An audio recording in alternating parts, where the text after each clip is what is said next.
नमस्कार, मैं हूं राजकमल आर्य और आज हम आपको लेकर चलेंगे इतिहास के उस अध्याय के बारे में जहां एक व्यक्ति की सत्ता की भूख ने पूरी दुनिया को खून और तबाही के मार्ग में ला दिया। दोस्तों, जी हां, हम बात कर रहे हैं जर्मनी के तानाशाह रुडोल्फ हिटलर। नाम तो आपने सभी सुना होगा। रुडोल्फ हिटलर की एक ऐसा नाम जो इतिहास में क्रूरता, नफरत और सत्ता के अंधे जुनून का प्रतीक बन चुका था। रुडोल्फ हिटलर का जन्म 20 अप्रैल 1889 को हुआ था और ऑस्ट्रिया के एक छोटे से कस्बे ब्राउनाउ एम इन में बचपन से ही वह जिद्दी स्वभाव का था और बड़े बड़े ख्वाब देखा करता था। उसकी एक सोच थी कि उसे जीवन में चित्रकार बनना है। इसके लिए उसने वियना की आर्ट यूनिवर्सिटी में कई बार एडमिशन लेने का प्रोसेस किया, किंतु वह स्वीकार कर दिए गए। वह कई बार ठुकराया गया। सपना उसके अंदर एक जो टूट चुका था, उसके अंदर एक क्रोध ज्वालामुखी और तथा स्वयं के प्रति हीन भावना को जन्म देता है। 1914 में प्रथम विश्व युद्ध हुआ और हिटलर ने जर्मन सेना में शामिल हो जाता है।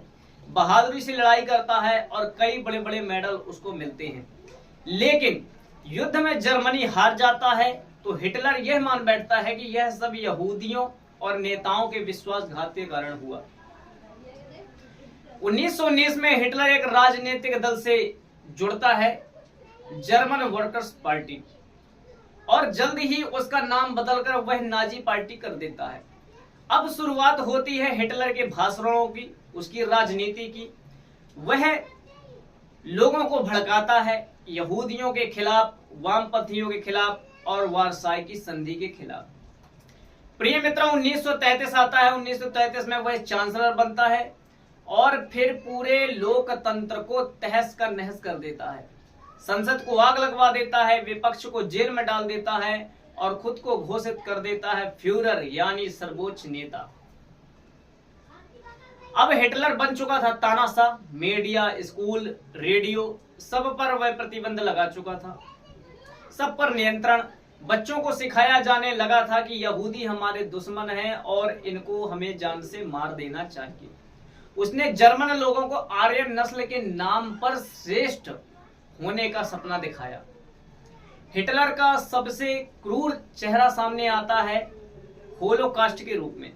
यहूदियों को निशाना बनाया जाता है, गैस चैम्बर्स में उन्हें बंद करके मार दिया जाता है, यातनाएं दी जाती हैं, शिविर में जबरन श्रम और अंततः उनकी मौत, अर्थात उनसे कठोर से कठोर पुरुषार्थ करवाता, फिर बाद में उनकी मृत्यु हो जाया करती। करीब 60 लाख यहूदी मारे गए, थोड़ा ना मोड़ा, करीब 60 लाख यहूदियों को उसने मरवा दिया। इसके अलावा रोमा समुदाय, विकलांग, समलैंगिक और राजनीतिक विरोधियों को भी नहीं बख्शा, इन्हें भी उसने मृत्यु के घाट उतरवा दिया। यदि हम बात करें प्रिय मित्रों, तो 1989 में हिटलर पोलैंड पर हमला करता है और दूसरी विश्व युद्ध की शुरुआत हो जाती है। जर्मनी शुरुआत में तेजी से जीतता है, फ्रांस, डेनमार्क, बेल्जियम सब पर कब्जा। लेकिन जल्द ही जर्मनी के खिलाफ अमेरिका, ब्रिटेन और सोवियत संघ, रूस जैसे बड़े बड़े देश एकजुट हो जाते हैं, वह उस पर हमला कर देते हैं। 1943 से 43 से स्थिति बदलने लगती है, जर्मनी सेना पीछे हटने लगती है और 1945 में सोवियत संघ ने बर्लिन की ओर बढ़ती है। हिटलर अब एक बंकर में छिपा बैठा है। 30 अप्रैल 1945 को वह आत्महत्या कर लेता है। अपने साथ अपनी प्रेमिका ईवा ब्राउन को भी मौत के घाट उतार देता है। इसी के साथ इतिहास के सबसे क्रूर अध्याय का अंत हो जाता है। प्रिय मित्रों, निष्कर्ष यह निकलता है कि हिटलर की कहानी हमें बताती है कि जब व्यक्ति नफरत को अपना सब कुछ मानने लगता है और सत्य को हथियार बना लेता है, तब लोकतंत्र कुचला जाता है।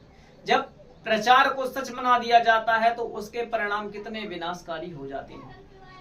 और आप देख रहे हैं आप का चैनल राइटर राजकमल आर्य। अगर आपको ये जानकारी रिपोर्ट पसंद आई है तो ये वीडियो लाइक करें, शेयर करें और चैनल को सब्सक्राइब करना ना भूलें। फिर मिलेंगे एक और ऐतिहासिक सच्चाई के साथ। धन्यवाद। जय हिंद।